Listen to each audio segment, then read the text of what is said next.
Hello everyone, today we'll talk about how to fix or how to solve the problem of prices not showing on the application of DoorDash. We click on settings. In this page you can click on apps, default apps, app settings.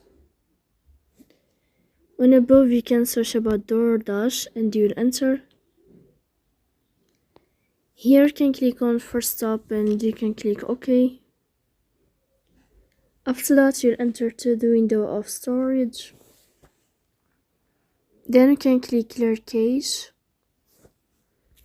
In the end you can turn off your Wi-Fi and you can turn on your Wi-Fi again to fix that problem. So please don't forget to support us by like and subscribe. See you next time in another video, and thank you for your attention and your watching.